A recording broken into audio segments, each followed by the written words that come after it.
Hello students, फिर से आपका स्वागत है और आप देखना शुरू कर चुके हो आपका अपना यूट्यूब चैनल इवनिंग क्लासेस। आपकी तरफ से मुझे कम्युनिकेट हुआ कि सर ईडियम्स के टॉपिक को आगे बढ़ाइए। पिछले ईडियम्स के लेक्चर में हमने 8 ईडियम्स किए, आज हम 10 ईडियम्स करेंगे। सबसे पहले मैं ये बात करना चाहूँगा कि ईडियम्स हमारे लिए कितना इम्पोर्टेंट है।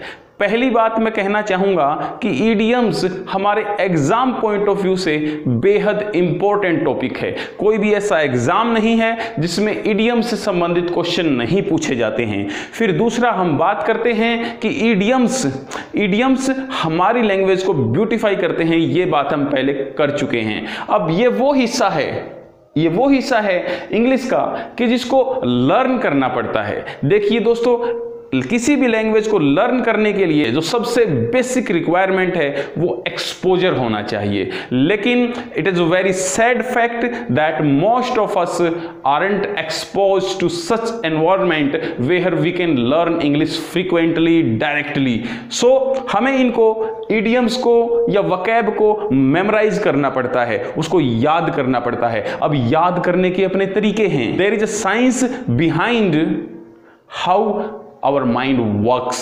हमारा माइंड कैसे काम करता है उसके पीछे भी एक साइंस है। हमारा माइंड बहुत सारी चीज़ों को बहुत जल्दी पकड़ लेता है और कुछ ऐसी चीज़ें हैं कि जिनको हमारा माइंड नहीं पकड़ पाता है। अब आपके माइंड में सवाल उठता होगा कि इडियम्स को कैसे याद किया जाए। इसके कुछ मेथड्स होंगे। जो पहला मेथड है मैं आपको बताऊं, दैट इज, एक तो मैंने बताया कि एक्सपोजर होना चाहिए, लेकिन ना हमारा एक्सपोजर नहीं है तो हम कैसे याद करेंगे? या तो चीजों को एसोसिएट करेंगे, एसोसिएशन मेथड से करेंगे। जो ईडियम है, ईडियम्स के वर्ड्स को उसके मीनिंग से एसोसिएट करेंगे, वो एक स्किल है। उसके बाद विजुअलाइज करेंगे। जो ईडियम में हैपन हो रहा है, जो ईडियम में घटित हो रहा है, उसको उस मीनिंग के साथ हम अटैच करके उसको विजुअलाइज करेंगे, इमेजिन करेंगे। तीसरा, हम चीज़ों को थोड़ा ओड बनाने की कोशिश करेंगे। जितनी भी चीज़ें ओड होंगी उतनी जल्दी याद होंगी, जितनी चीज़ें टेढ़ी होंगी उतनी अच्छी तरह और आपकी लॉन्ग लास्टिंग मेमोरी में बनी रहेंगी। यदि आप किसी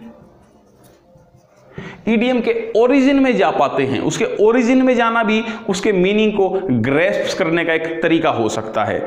लेकिन ये चारों तरीके अलग अलग प्रकार से काम करते हैं और ऐसा नहीं है कि हर ईडियम में कि सभी ईडियम्स में एक ही कोई तरीका काम करेगा। हमें इन तरीकों को अलग अलग ईडियम्स में यूज करना होता है। तो आज हमारे पास ये 10 ईडियम्स हैं, इनको हम याद करते हैं। तो शुरुआत करते हैं हम। सबसे पहले हमने जो ईडियम्स लिखा है that is kick a habit. अब आपको पता है हैबिट आपको कोई आदत है और आप उसको किक करते हो। आपने उसको किक कर दिया, किसी आदत को आपने किक कर दिया। आदत मतलब आप कोई काम करते हो, हर रोज करते हो, लेकिन आपने उसको किक कर दिया, लात मार दी। Means you stop doing that activity. I said कि किसी काम को करना बंद कर देना is called kick a habit, कि किसी हैबिट को लात मार देना। If you want to live a healthy life, please kick the habit of smoking, otherwise your life will be spoiled. Okay, ठीक है बच्चों, नेक्स्ट इडियम पर आते हैं। यहां लिखा हुआ है एवरी नुक एंड क्रेनी, राइट। अब इसको आप ध्यान से देखें, ये जो नुक है हम एसोसिएट करेंगे चीजों को, इन्हीं से मीनिंग निकालेंगे। तो मैंने नुक का मैंने बना दिया नुक्कड़, मैंने बना दिया नुक्कड़। प्रत्येक नुक्कड़ पर मीन्स एवरीवेयर। मैंने क्या बनाया? हर जगह, एवरीवेयर बना दिया बच्चों मैंने इसको, ठीक है। इसी तरह एक दूसरा ईडियम भी है, every nook and corner, which also has the same meaning as every nook and cranny has. तो इसको हम कहेंगे हर जगह। तो इसको जब आप अपनी लैंग्वेज में प्रयोग करते हो तो आप कहते हो, I searched Mohan every nook and cranny, but he wasn't found anywhere. मैंने मोहन को प्रत्येक नुक्कड़ पर हर जगह ढूंढा लेकिन वो कहीं नहीं मिला। जो तीसरा इडियम है बर्ड्स आई व्यू, जब बर्ड आकाश में उड़कर ऊपर चला जाता है और वो नीचे देखता है तो उसको चीजें बड़ी क्लियर दिखाई देती हैं। आप भी जब ऊपर चले जाते हो, मान लो आप 3, 4, 5, 6 मंजिल ऊपर चले जाते हो और नीचे आप देखते हो तो आपको आपके शहर के सारे रोड, सारी गलियां, सारे नुक्कड़, सारे चौराहे बड़े स्पष्ट दिखाई देते हैं कि कौन सी रास्ता कहाँ जाता है।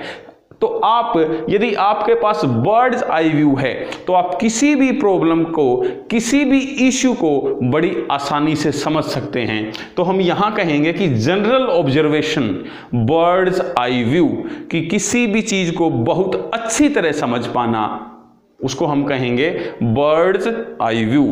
If you want to go in to the roots of the problem you should have a bird's eye view. Clear हुई ना ये बात?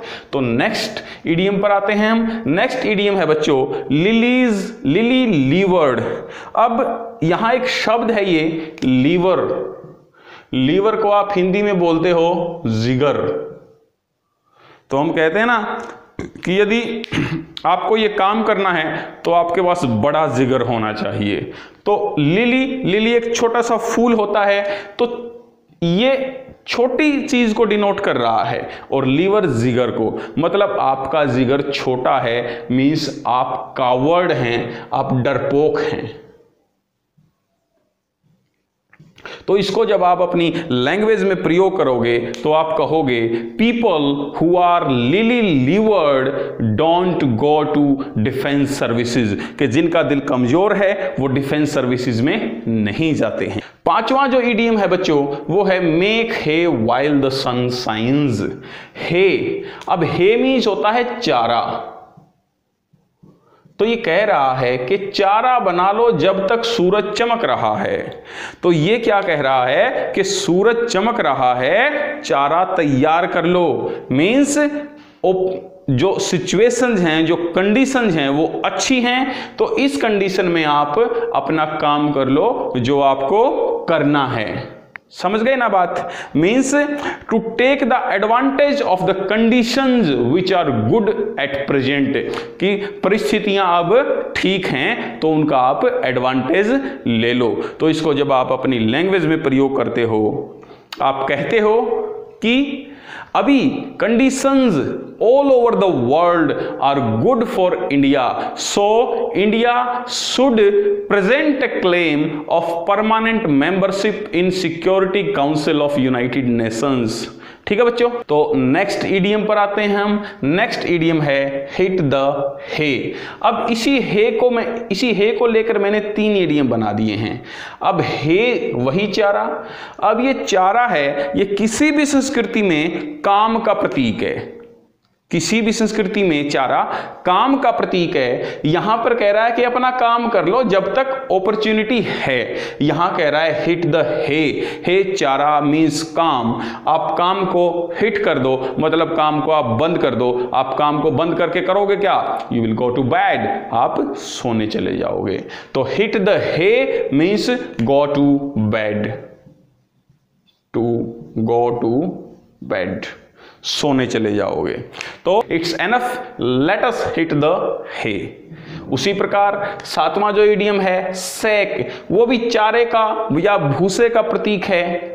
तो same it also means to go to bed. Hit the hay, hit the sack. And जो 8वां idiom है वो कह रहा है टंग इन द चीक, चीक गाल, टंग जीभ। मैं एक छोटी सी इंसिडेंट बता देता हूं जो कईयों के साथ हो जाती है, मेरे साथ भी हुई है। मैंने जीभ को ऐसे किया हुआ था, जीभ को गाल के अंदर लगाया हुआ था, अंदर ही अंदर। तो किसी ने मुझे देखा, हमारे एक साथी उन्होंने देखा, उन्होंने पूछा कि आपके गाल को क्या हुआ है, क्योंकि गाल ऐसे हो जाता है ना उससे। तो उन्होंने कहा कि आपके गाल को क्या हुआ है? तो मैंने कहा कुछ नहीं, ये तो जीभ लगा रखी है मैंने। लो अब ठीक है। तो इट मीन्स नथिंग सीरियस, की कोई सीरियस बात नहीं है, कोई चिंता करने की बात नहीं है। ये क्लियर हुई ना बच्चों कि आपने चीक में, गालों में जीभ लगा ली है। तो इसको जब आप वाक्य में प्रयोग करते हो, आप कहते हो my mother had been ill for several days.